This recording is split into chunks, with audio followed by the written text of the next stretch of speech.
Welcome to Company Spotlight with Chris Temple, editor and publisher of the National Investor. Now in his 5th decade in the industry, Chris prides himself on his ability to find compelling investment opportunities in companies of all kinds, usually before the crowd. As he stresses at the National Investor, you can get information anywhere, but from Chris you get knowledge. And it is that knowledge he first gets from his research into companies, often visiting projects all over North and South America that he is privileged to pass on. Now, to learn about today's company in the spotlight, here's Chris.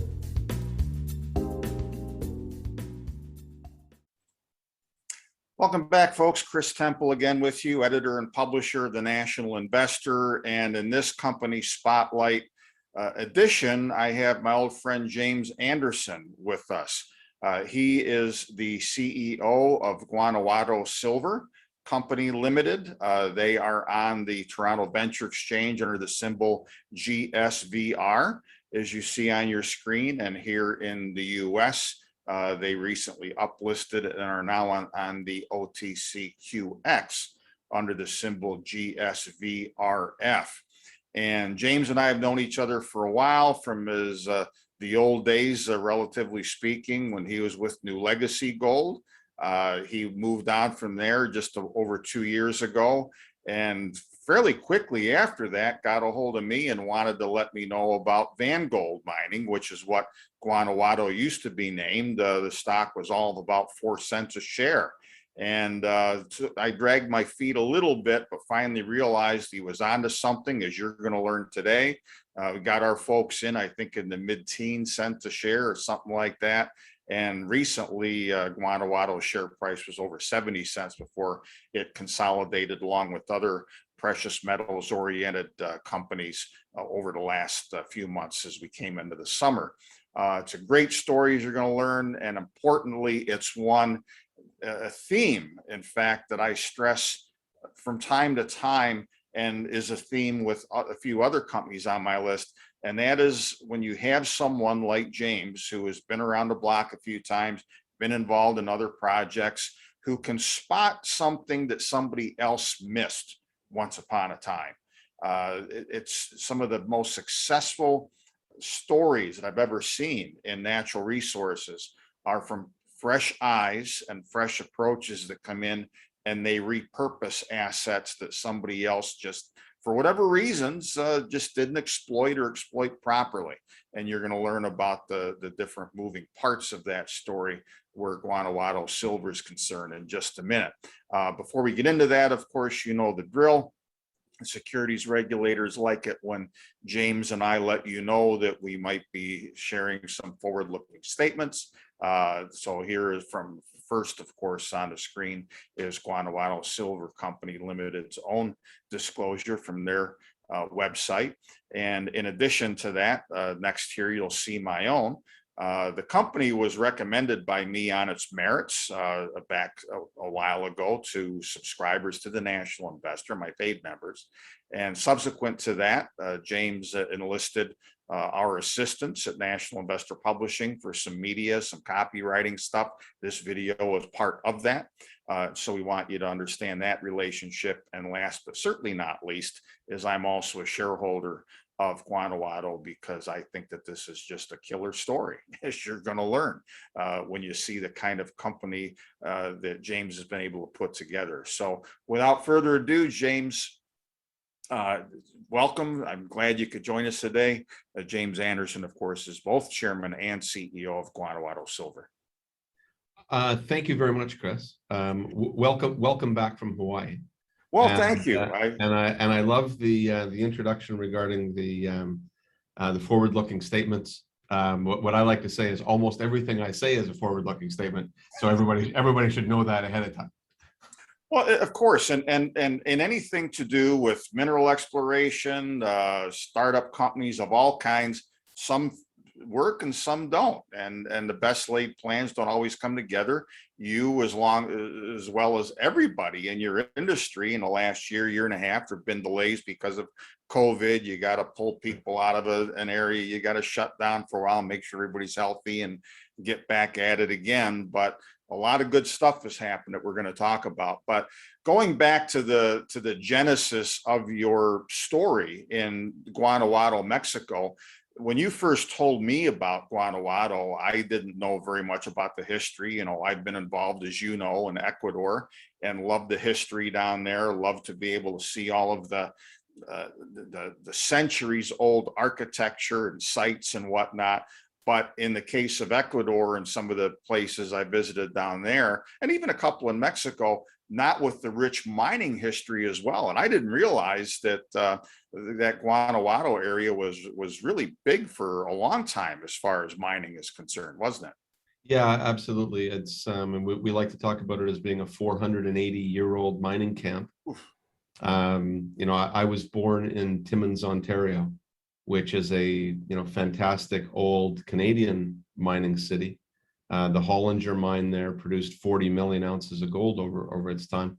But soaking wet, the story with Timmins is only about 120 years old, not 480 years old. In Guanajuato, they've been producing gold since about 60 years after Columbus accidentally bumped into North America. So that to me is very interesting, and I guess just as a little addendum to some of the other things that you were saying, on my first journey to Guanajuato, one of the things that really impressed itself upon me was that there were 4 mills in the area in this mining town, and yet not one of them was filled to capacity. And I thought in that moment, wow, this is an area that is ripe for business consolidation, for consolidation of the industry. And I think that what we've done so far is the first steps in doing that. Well, we're going to talk about a couple of those steps specifically, but with El Pinguico, there's a lot of, I guess, uncharted territory still. I mean, on the one hand, you would think of a place that's been mined for nearly 5 centuries and say, well, what can be left? But it's like the Timmins area, it's like the state of Nevada, it's like others where better technology, fresh eyes come on something. You know, I was just, as you know, with one of your top people, Bill Galen. We were tromping around the Black Hills in South Dakota 3-4 weeks ago when I was out there. And here you talk about the 40 million ounces at Hollister. About the only place in this hemisphere that outdid that a little bit was the Homestake mine in South Dakota. And it astonished me, as Bill explained to me, how in that particular area, outside of what was actually mined that everybody knows about, there's a lot of country there that was hardly touched. Right. And people don't realize that even today, because of technology, because of better approaches and so forth, some of the best places to find the next generation of mining projects is where the past generations of mining projects were. And yeah, 100%. So I mean, like yeah. I think that's a really good précis into the history of mining, period. Right. Yeah. And the questions are always asked, well, how come no one else looked at this? How come no one else looked at this? And with Pinguico, it's a good, legitimate, valid question, but it also, kind of falls into that same question that people ask, well, gosh, how come nobody drilled deeper at Goldstrike, before Barrick took it over? And great question. I mean, good geologists, how come nobody took a look at that special situation? With regards to Pinguico, it was the highest grade mine in the Guanajuato area 110 years ago. It was listed on the New York Stock Exchange. We've got in our possession the annual report of the Pinguico Mines Company of New York City from 1909, and in our literature and stuff, that choo-choo train image that I like to use so much, that is from the 1909 annual report. Wow. So that's pretty cool. But people ask me, so how come nobody pursued it? And there's a number of different stories that are answers to that. The most significant answer, though, is that the Mexican family that controlled the Penguico mine thought they had done a deal with Peñoles, which is the large Mexican mining consortium, in 1972. To hear them tell it, and I've met sort of the son of the man who was involved with it at the time, to hear him tell it, that Peñoles wanted to change the deal right at the last minute. And I tend to believe that that's something that, you know, has been done by big mining companies over the years, and certainly done by Fresnillo and Peñoles in that era. Right. And the fellow who controlled Penguico at the time just said, no way, you're not going to steal my mine. And he ended up trying to build his own mill, which still exists. He built this, you know, with his hands in the 1970s. It looks like it was built in the 1870s, but it was built in the 1970s. And kind of tragically, it never actually produced any gold and silver. He ran out of capital. You know, that's a familiar refrain in the mining business.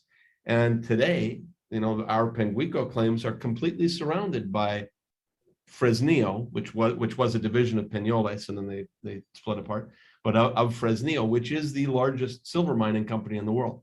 So for a lot of the different companies, a lot of different people who are interested, getting involved in that claim block that's surrounded by the barrack of America, if you will, right? And they said, well, you know, maybe we don't want to do that. But there's ample examples all over the world of obvious past producing situations that are not pursued. And the drilling that we've done so far this year, I think, would prove that we've still got something very, very viable there.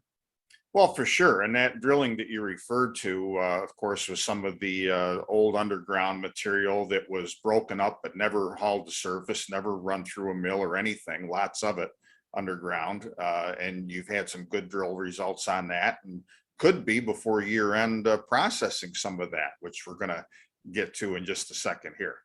Yeah, that's right. Well, so Penguico is kind of an interesting hybrid, right? It's absolutely an exploration project, but it does have these two stockpiles of old material. One is waste that's on surface that we did a 1,000-ton bulk sample last year.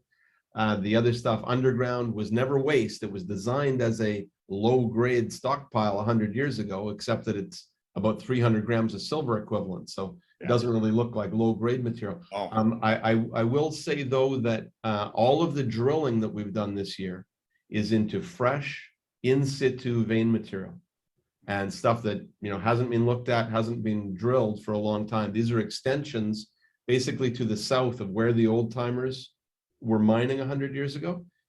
I think generally they overlooked this stuff because it just didn't quite make grade for them. But we're, you know, routinely going through 300-500 grams of silver equivalent material. It's narrow, right, Chris? I mean, like all of these deposits in central Mexico, but the grades are very, very good. Yeah, that's neat.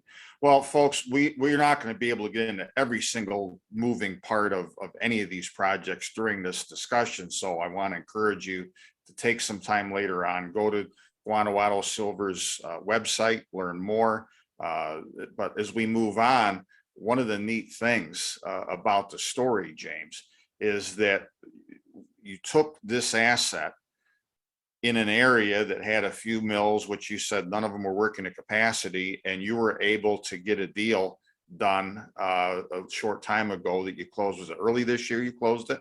Yeah, April. Yeah, that for a song, you were able to acquire the El Cubo mine and mill from Endeavor Silver, which as a consequence of that, Endeavor is now a major shareholder of Guanajuato Silver. But for only $15 million, you've got a really good setup now. And with El Cubo, you've got some exploration upside as well, as you now become pretty much the big cheese in the Guanajuato district as far as mining companies are concerned. But you're going to be, as early as the fourth quarter, running material through this mill that you've been working on. Tell us a bit about how you acquired this, what led up to it, and how these two things now are going to kind of mesh together with the El Pinguico and El Cubo. Right. Okay. So there's lots to talk about there. Yeah. Let's start with El Cubo itself. So this is a 200-year-old mine. It's been in production on and off, but mostly on for 200 years. It has its own mill, its own processing facility, and just to sort of put it in some kind of perspective, Endeavor paid $200 million for this asset in 2012. You very graciously suggested that we got a very good deal on this asset, and I think that that's true. We end up paying $15 million for the mine, the mill, the resources that are still in place, and 7,000 hectares of prospective mining claims in this 480-year mining camp. So I think we get a fantastic deal about that. I was mentioning earlier before we went on camera about I was just down in Guanajuato for 2 weeks. Part of my job down there is to show the asset and what we're doing to metals traders.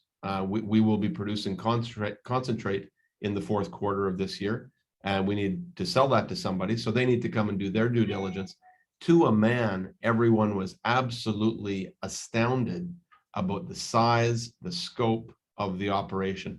They get, they read the news releases, they get the idea that it's a $15 million, maybe kind of a ma and pa operation. This is not what it is. We have a 1,500 ton a day mill. I think there's 200 kilometers of 4x4 meter access in El Cubo. When you enter the mine in a pickup truck, you drive for about 25 minutes before we're at the stopes that we are currently actively mining. I should make sure that everybody knows we have started mining as of about 2 weeks ago. We're stockpiling good grade material in the El Cubo laydown yard. Blasting will start this week. We've got 150 of our own people working on site. 100 contractors are working with us as well as part of a mine contracting arrangement that we've made. And the mill, we have done everything necessary to begin processing material in early October. Wow. That's neat. I mean, it's been astonishing the speed with which you've gone from being just one of seemingly innumerable exploration stories in the silver/gold space, primarily silver, of course, where you're at, but with some gold, to now being separating yourself from the pack by so quickly moving to where you're going to be producing and generating cash flow. As you were talking, we had a few pictures on the screen of the mill, the complex, a couple of new cone crushers that you just bought, because you've had to spend some money on the mill, correct, James, to get it Sure. up to snuff? Yeah, absolutely. I mean, again, just to kind of put it into some sort of context, not only did Endeavor pay $200 million for the asset in 2012, but they essentially built the mill that we have from scratch in 2013. They spent about $30 to $40 million on that. It's our task to spend $3 or $4 million to refurbish it, but it's not a rebuild, right? Like this is really more like a giant maintenance project. The mill has been closed since November of 2019. So we've opened up all of there's 3 ball mills of 3 different sizes. We've opened up all of those and are replacing the liners.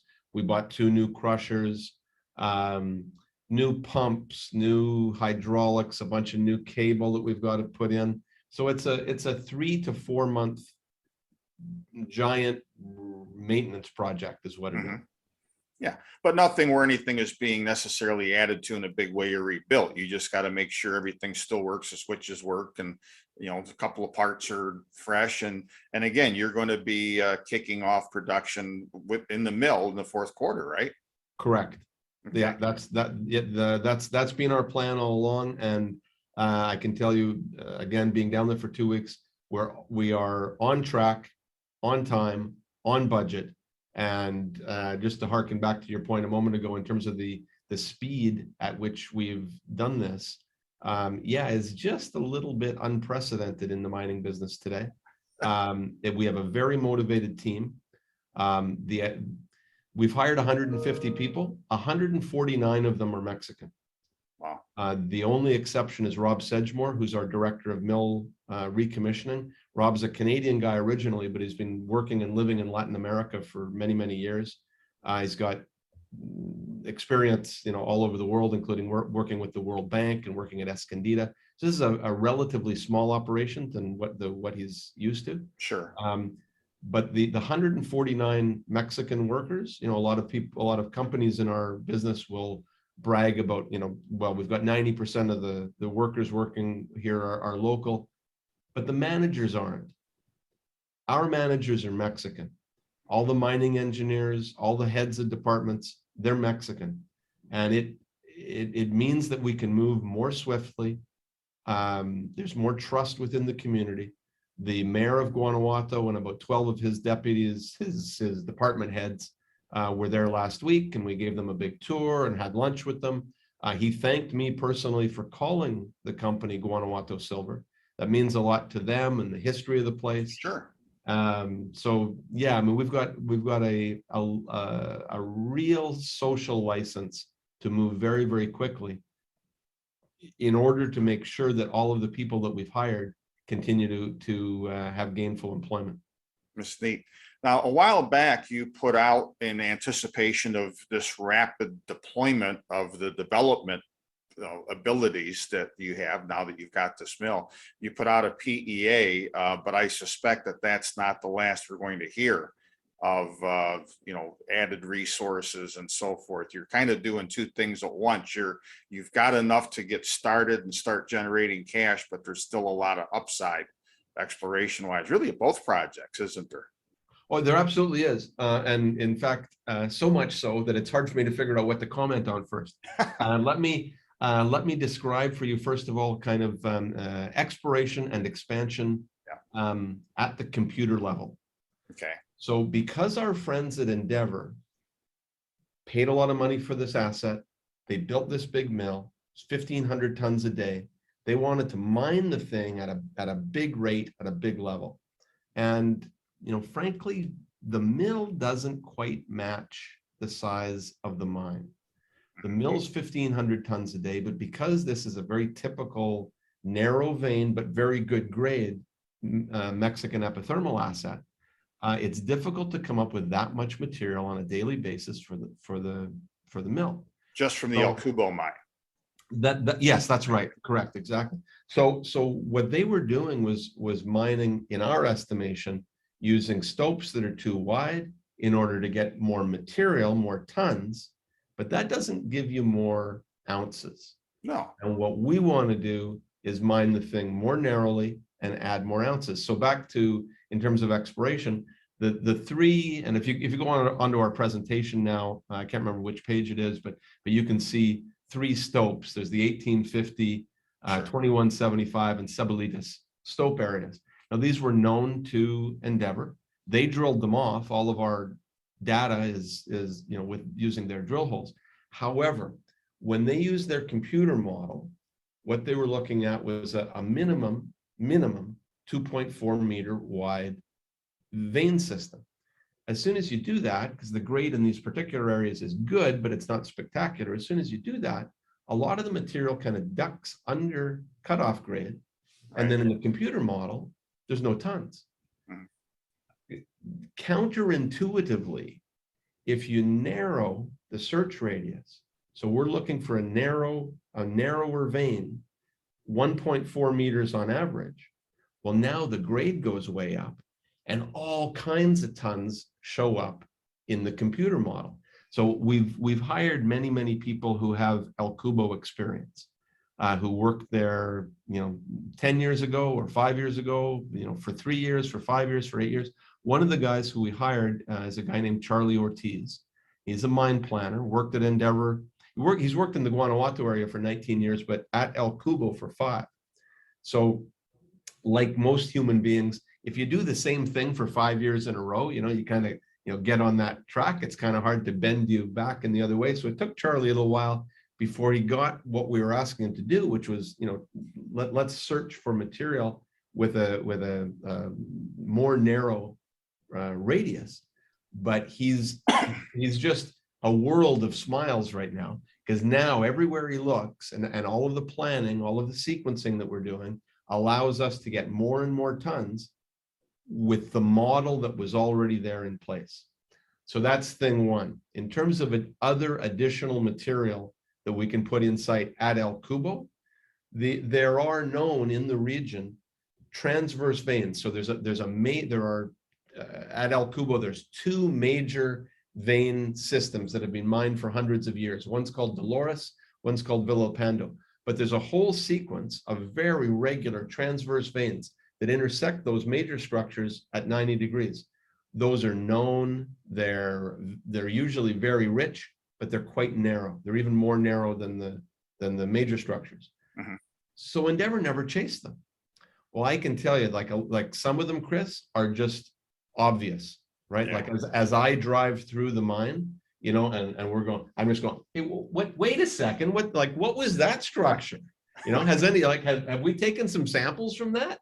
Yeah. Right? So that will almost assuredly be developed into more additional resources as we move forward. And then thirdly, there's Pinguico. We bought our own drill last fall. We got delivery of it, first week in February, I think. Mm-hmm. We've been drilling holes ever since. We've announced 10 of them. We're on hole 18. So we'll likely be able to get some assays from the assay office and put together some more news here in the weeks ahead. It is slow and steady work, but we are slowly developing another in situ resource there, which we would hope to be able to put some numbers around, maybe in the first part of the new year. There's another drilling contractor who will be arriving very soon at El Cubo and start a whole bunch of infill drilling, really for grade control as we mine these areas. Nice. Well, and real quick, you mentioned El Pinguico again. You're going to be developing some resources there. One of the things that rather astounded me when you first were telling me this story is that of all of the mining that's ever been done there, in close proximity to El Pinguico, nobody ever hit what I think is called in English the mother vein Right. in that whole area. And that's something that I think that you're hoping to close in on.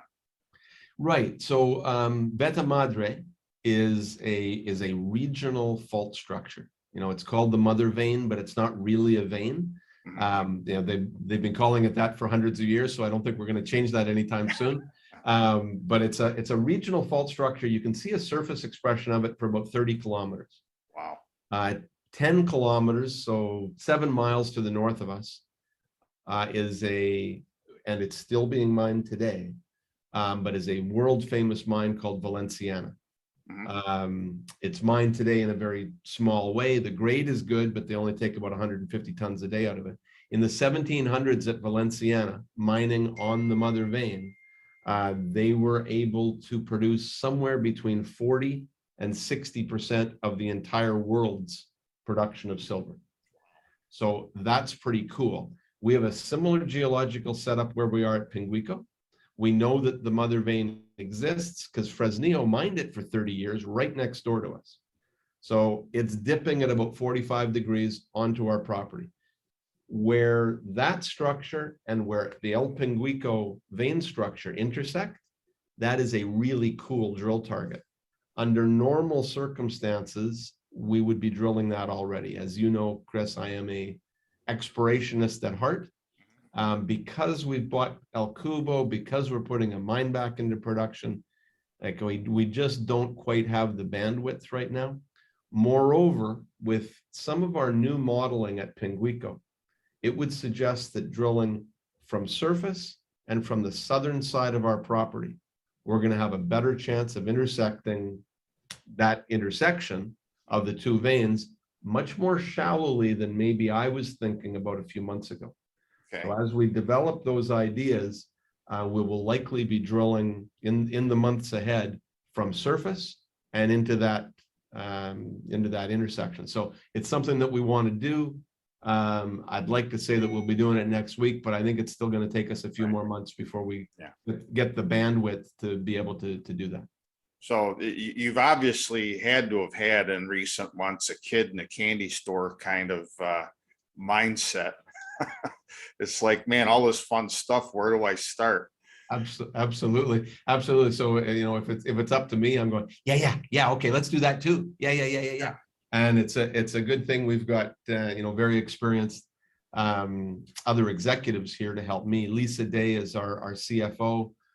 She's got Mexican mining experience, lots of experience with other public companies, and for her to construct the financial model that we've got to make sure that we are, again, on track, on time, and on budget, making sure that we know when we're going to have first revenue, what the extra capital costs necessary, what our burn is, having all those numbers. You were talking earlier, Chris, about companies not unlike ours. The failure rate is high, and where do they fail? A lot of times it's at the financial level, right? Yep. Where they don't cost out exactly what it's going to cost and what it's going to take. And I think at the very, very least, we're very cognizant of that. And I think we're right on top of where we want to be, where we need to be from a financial standpoint. Yeah, well, you guys raised a good slug of money back several months ago through private placement. And then more recently, you were able to arrange a credit facility, which you're tapping, correct, to finish all of the work that you need to do at the mill to get operational. That's correct. So we've drawn down that money. It was kind of, other loan facilities, you can, sort of draw down some. This was, all of it at the same time. So we've drawn down that money. In terms of, we report in Canadian dollars, so I'll just keep it in Canadian dollars. We've got about 12 million Canadian dollars in cash. And according to all of our financial models, that's going to be ample money to finish the mill completion and to start having some significant revenue in the fall. Neat. That's good. Well, I'm looking forward to the announcement of that revenue starting. Hope I can make a trip down there with you at some point and see the operation. I'd love to see the city too. I mean, what I've read about it since learning about this and your involvement there, it sounds like a really, really cool place to visit. Yeah, it's a beautiful city. It's as you know, it's a UNESCO World Heritage Site. So the Old Town area is lovely. There's good restaurants, nice parks. There's lots and lots of tourists, but most of them are Mexican, right? So Mexican families will go and spend a few days looking around the city and the history and the museums. So it's quite lovely that way. Yeah, looking forward to having you there for the ribbon cutting ceremony on November 1st. We'll have politicians and mining executives and a lot of people from the community. So it's something that we've got a lot of momentum, a lot of goodwill in the area, and I think that's going to help a lot corporately, but it's also a lot of fun when we're down there. That's awesome. Well, folks, again, here on the screen is Guanajuato Silver's website. Spend some time there. Make sure you're on their mailing list as well as mine. Guanajuato Silver is going to have a written profile as well in my upcoming update of my special issue on precious metals. That talks mostly about gold, where there's some gold there, but silver, once gold really gets ahead of steam, is going to get dragged along. It does have some of its own fundamental story too, which we didn't really even get into today, because this is more about the fundamentals and the value here with this one company. And again, being able to put the kind of assets together, a great mill for the amount of money that was spent.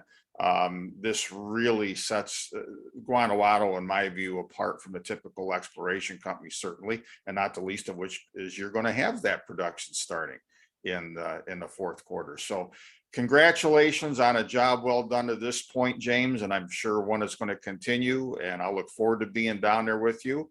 And we'll, of course, keep everybody up to date as more news comes out. Take care. Fantastic. Thanks so much, Chris. You bet. Thank you for joining us today on Company Spotlight with Chris Temple. Again, if you aren't already on his mailing list, make sure to write him at chris@nationalinvestor.com and ask to join.